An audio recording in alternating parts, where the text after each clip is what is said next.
I was using my sister's laptop to print documents when a notification popped up. A message in a group chat called Family Business, No Jade. My stomach dropped. I clicked on it and saw everyone, my parents, siblings, aunts, uncles, cousins, everyone except me. The most recent message was from my mother. Meeting at 2 p.m. tomorrow. Jade will be at the pharmacy with Dorothy. That's when we see the lawyer about the will change. I scrolled up with shaking hands. 6 months of messages.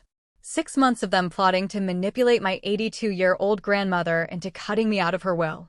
They had strategies, scripts, even a backup plan if I discovered them. What none of them knew was that 3 days earlier, Grandma had called her lawyer.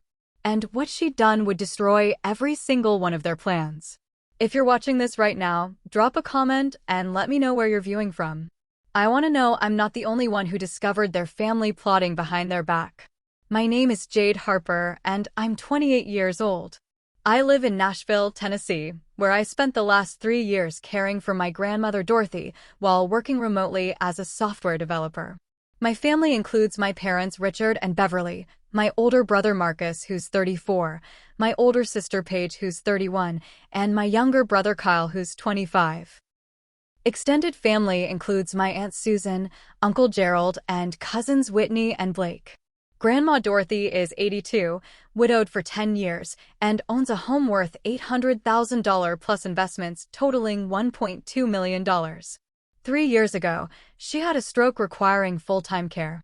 Someone needed to move in, help with medications, drive to appointments, manage everything.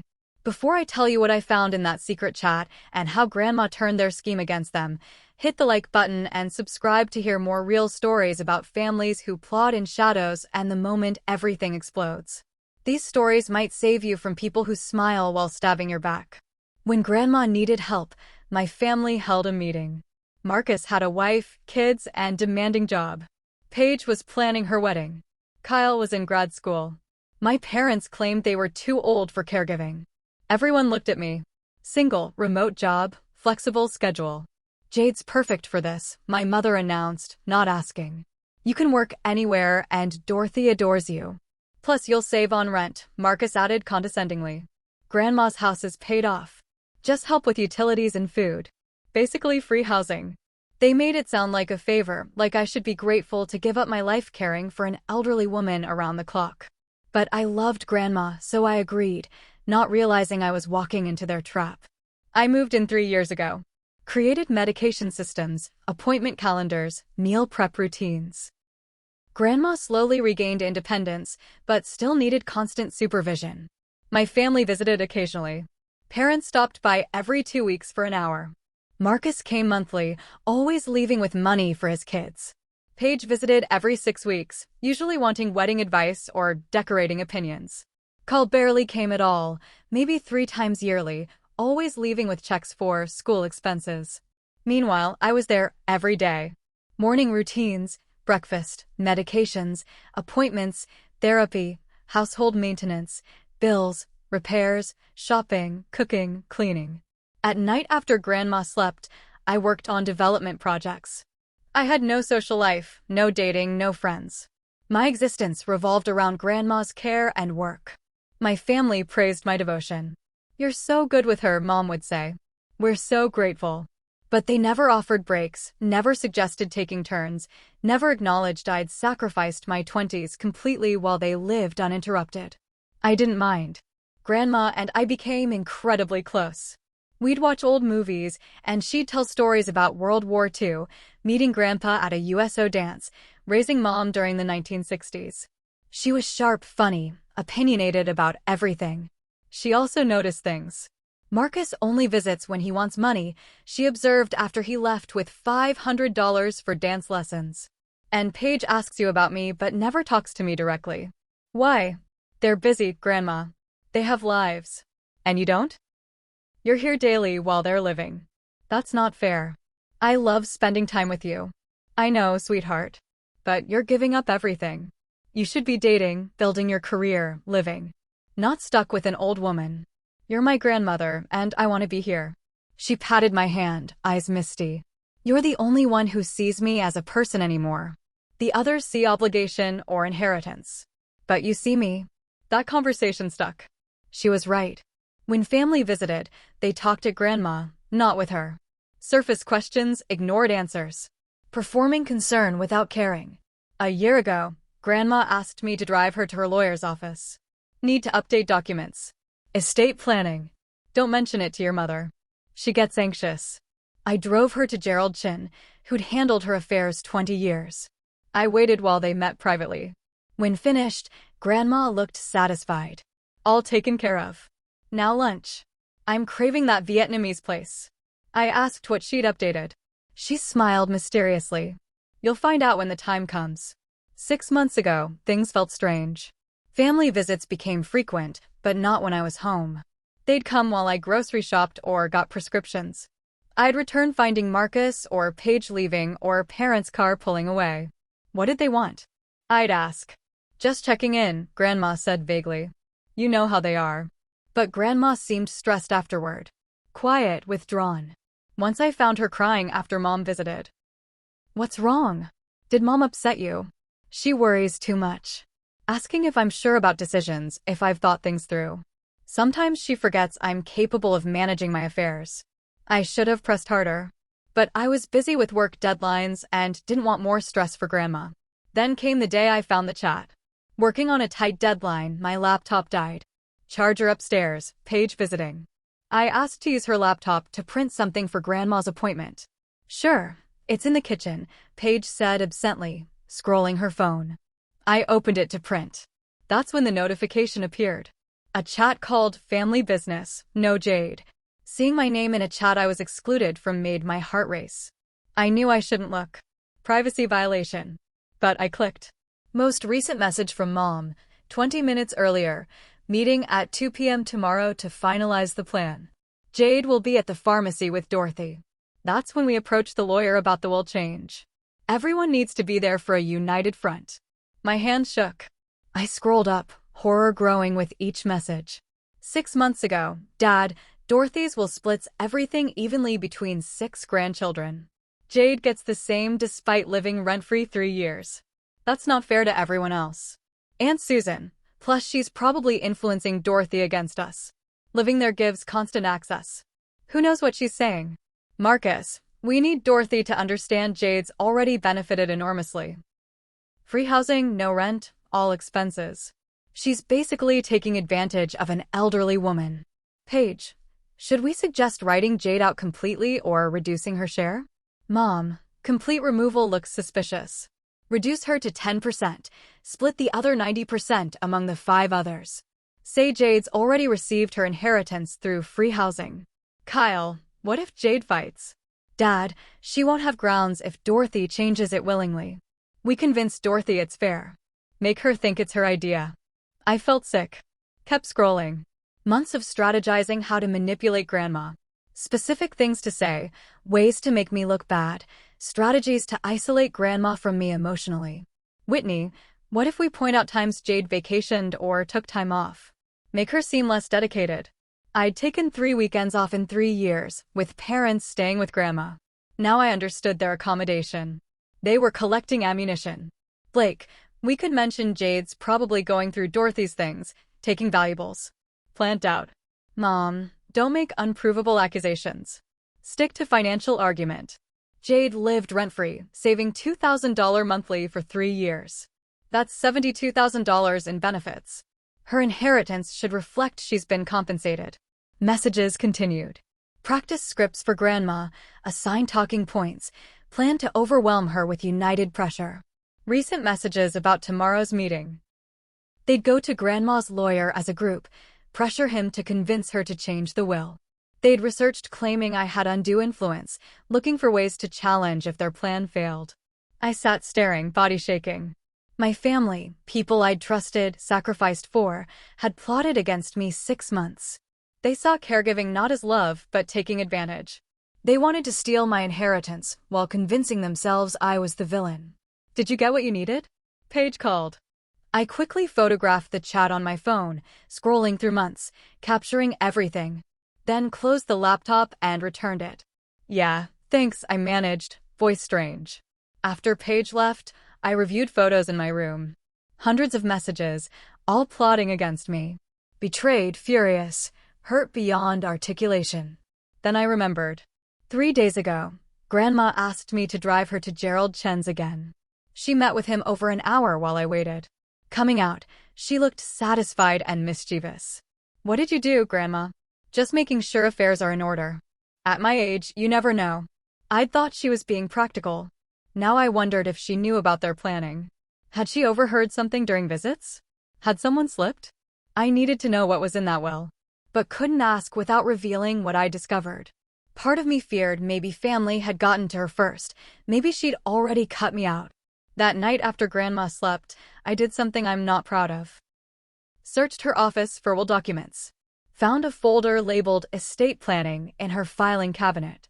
Inside was a document dated 3 days ago. New will, signed and notarized. Hands shaking, I read. The will left specific amounts to each grandchild. Marcus, Paige, Kyle, Whitney, Blake each received $50,000. That's it. $50,000 each. Everything else, house, investments, savings, nearly $1.8 million after specific bequests, went to me. But there was more. A letter attached, Grandma's handwriting, to be read at will reading. "To my family, if you're hearing this, I've passed, and you're shocked by my will. Let me explain so there's no confusion. For 6 months, I've known about your group chat. Yes, the one you thought I didn't know about. Paige left her laptop open one day, and I saw the messages. I've watched you plot to manipulate me, turn me against my granddaughter who sacrificed 3 years caring for me. Marcus, you visit monthly and always leave with money. Paige, you come for advice, but never to help. Kyle, I barely see you unless you need tuition. Susan and Gerald, you've participated in undermining Jade. Whitney and Blake, you've gone along without question. Richard and Beverly, my daughter and son-in-law, you've led this campaign to steal from your own daughter. You convinced yourselves Jade lived rent-free, as if her around-the-clock care, sacrifice of social life, dedication to my well-being, is worth nothing more than saved rent. Let me be clear. Jade earned every penny. She gave 3 years of her life. Bathed me when I couldn't, helped me to the bathroom at night, held my hand through medical procedures, kept me company through lonely evenings. She loved me, not my money. The rest of you treated me like an ATM and waiting inheritance. You performed concern while plotting manipulation. You smiled while planning to cheat the one person who actually cared. Yes, I've left most of my estate to Jade. She earned it through years of service and love. The rest of you get $50,000 each, more than you deserve. Want to contest? Go ahead. I've documented everything. Jade has copies of your group chat. My lawyer has my testimony about your manipulation attempts. You'll lose and look like exactly what you are, greedy vultures circling an old woman's deathbed. I hope this makes you reflect on your behavior and values. But honestly, I doubt it. Some people are incapable of seeing their own cruelty. Dorothy Harper. I read 3 times, tears streaming. Grandma knew. 6 months, hadn't told me because she didn't want to hurt me with truth about family. Instead, she'd protected me the most powerful way possible. I replaced documents exactly as found and returned to my room. Tomorrow, family planned to ambush Grandma's lawyer and pressure her to change the will. Should I warn her? Confront family? Pretend ignorance and let their plan crash? Next morning, I acted normal. Made breakfast, chatted about weekly appointments. At 1:30, I said I was getting her prescriptions. Take your time, dear, she said with knowing smile. I might have visitors while you're gone. She knew. Absolutely knew they were coming. I drove to the pharmacy but didn't go in. Parked down the street where I could see the driveway. Within 15 minutes, cars arrived. Parents, Marcus with wife, Paige with husband, Kyle, Aunt Susan and Uncle Gerald, Whitney and Blake. The whole family, gathering for united front. I watched them go inside.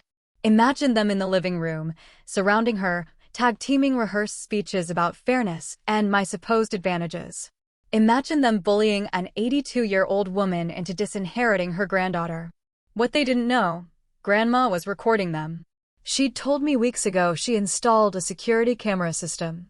I'd helped set it up, linking to her phone and tablet.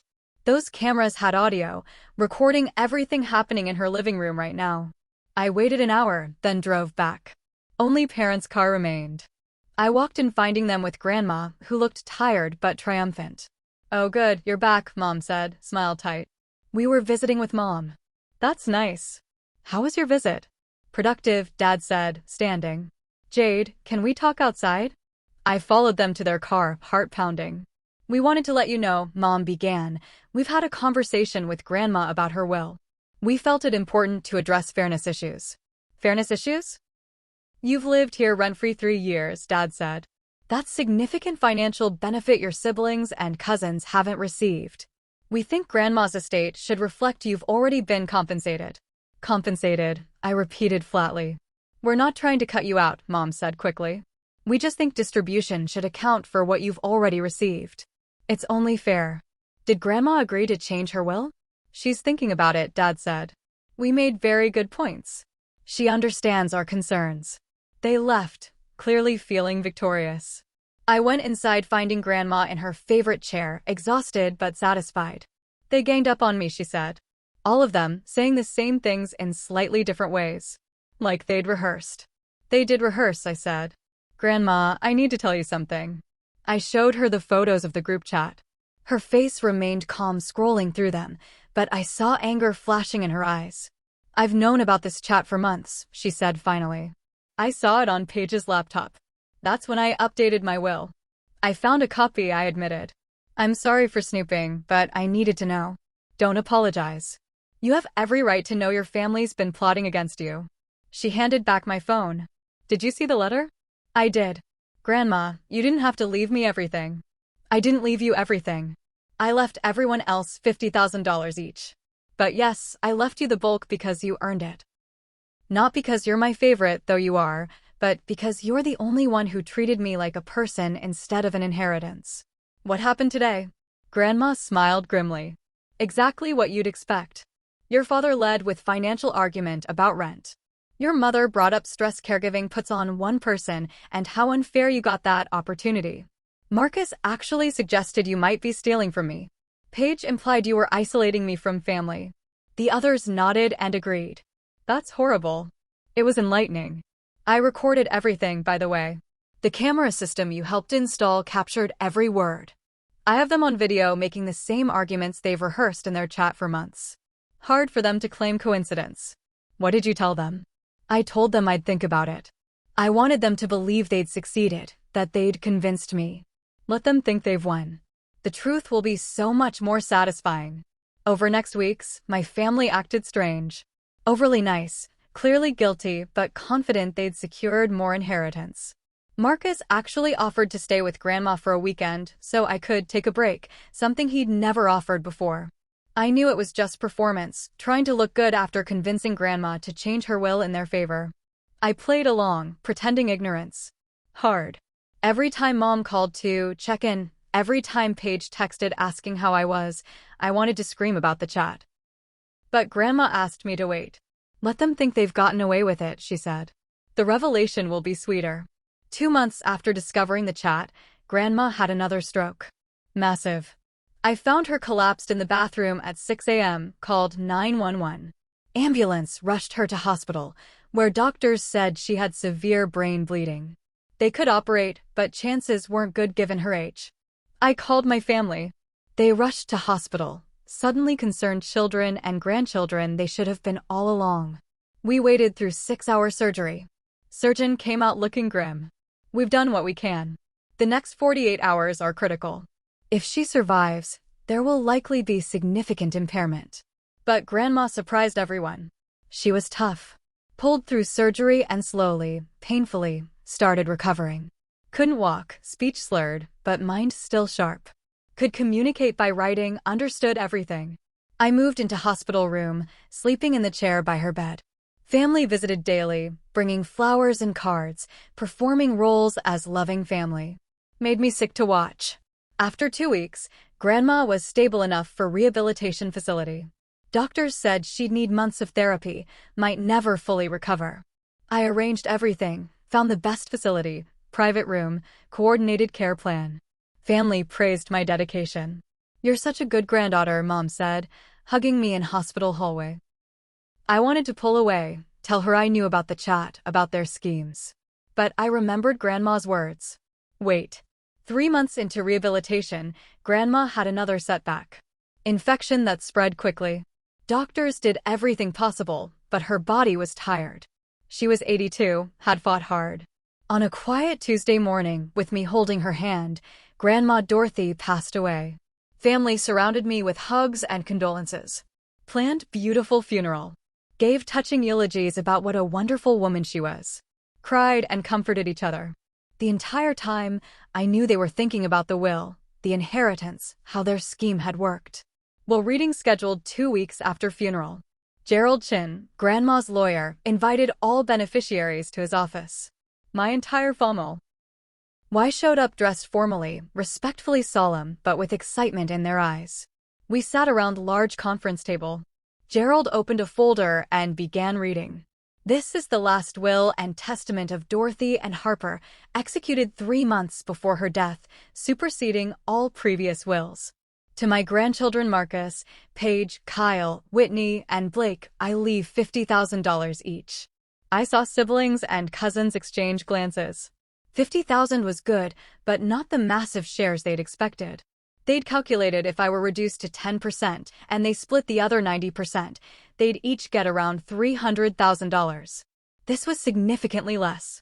The remainder of my estate, Gerald continued, including my home, all investments, savings, and personal property, I leave to my granddaughter Jade Harper. The room exploded. That can't be right, Marcus said, standing.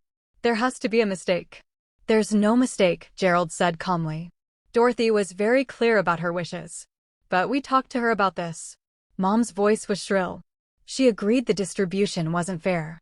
She said she'd think about changing it. Mrs. Harper did think about it, Gerald said. And she decided to leave the bulk of her estate to Jade. This is undue influence, Paige said, pointing at me. She was living with Grandma, isolating her from us, manipulating her. Actually, Gerald said, pulling out another folder, Dorothy anticipated you might make that claim. She's left a letter explaining her reasoning. I'm required to read it aloud. He read Grandma's letter. The letter I'd seen months ago. The one explaining about the group chat, their manipulation attempts, why she'd chosen to leave everything to me. As he read, I watched my family's faces go from angry to confused to horrified. When he finished, the room was silent. She had no right to spy on us, Kyle finally said. She didn't spy, I said, speaking for the first time. Paige left her laptop open and Grandma saw the chat. And I saw it too when I used Paige's computer. You've been spying on us? Paige's face turned red. No, you sent a notification while I was using your laptop.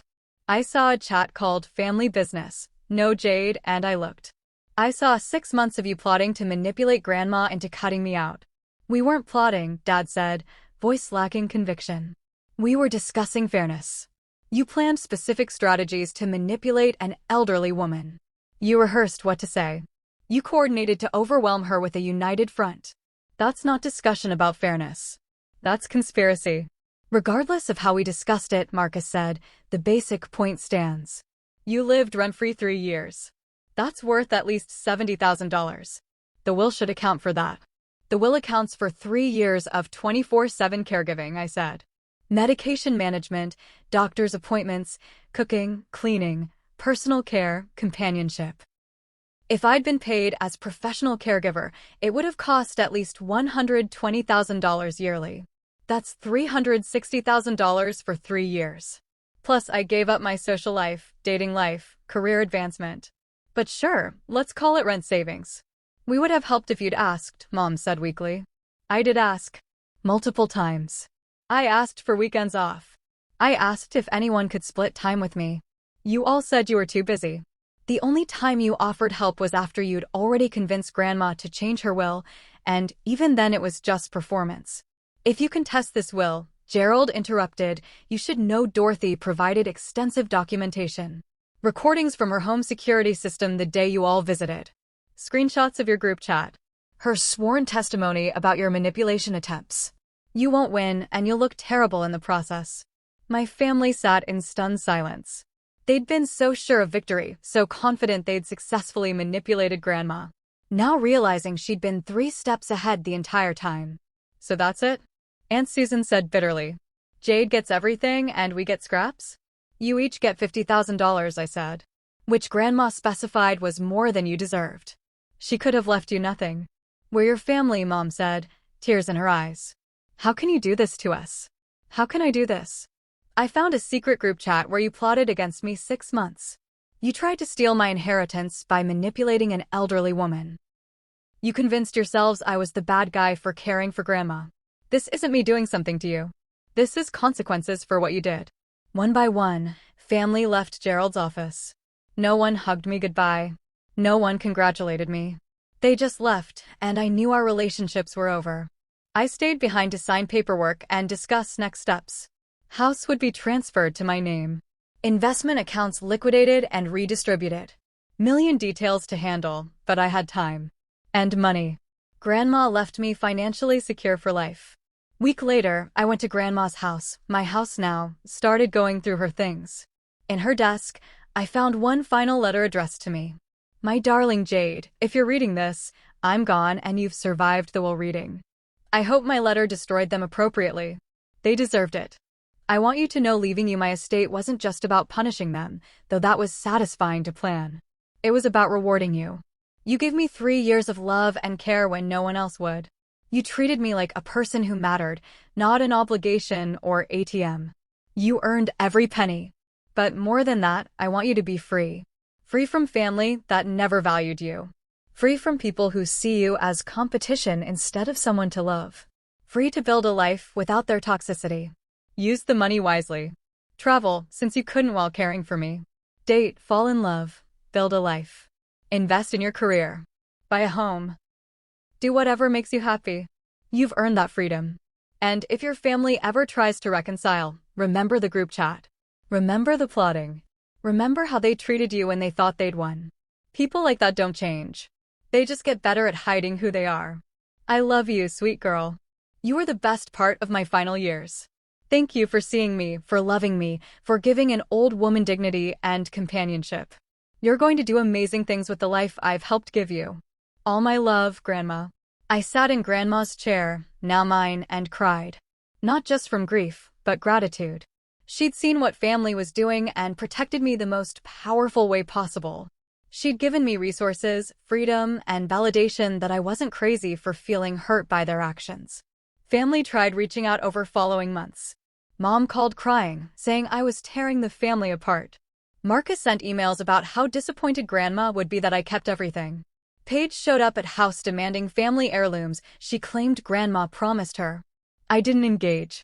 I'd learned from Grandma's example that sometimes the most powerful thing you can do is let people face consequences of their own actions without softening the blow. I sold Grandma's house eventually. Too many memories, good and bad. Bought a smaller place in different neighborhood, set up my life exactly how I wanted. Donated to causes Grandma cared about. Traveled to places she'd always wanted to see. Lived the life she wanted me to have. And I never forgot the group chat. Every time I felt guilty about keeping the inheritance, every time I wondered if I should have shared more with family, I remembered those messages. 6 months of plotting. 6 months of scheming. 6 months of them thinking they'd successfully cheated me out of what I'd earned. Grandma knew what she was doing, leaving me everything. She wasn't just leaving money. She was leaving validation, protection, and freedom from people who would have spent the rest of my life taking from me while convincing me I owed them. Have you ever discovered a secret family group chat where they were plotting against you? Have you found out people you trusted were scheming to take what was yours? Have you had family members who saw your sacrifices as advantages rather than love? Share your stories in the comments below. I want to hear how you survived discovering the truth about people you thought cared about you. If this story resonated with you, please hit the like button and subscribe to hear more real stories about family betrayal and the moment their schemes fall apart. Share this video with someone who needs to hear that protecting yourself from toxic family isn't selfish, it's survival. Thank you for watching, and remember, when people show you who they really are through their actions in secret, believe them. And don't feel guilty for letting them face the consequences they created for themselves.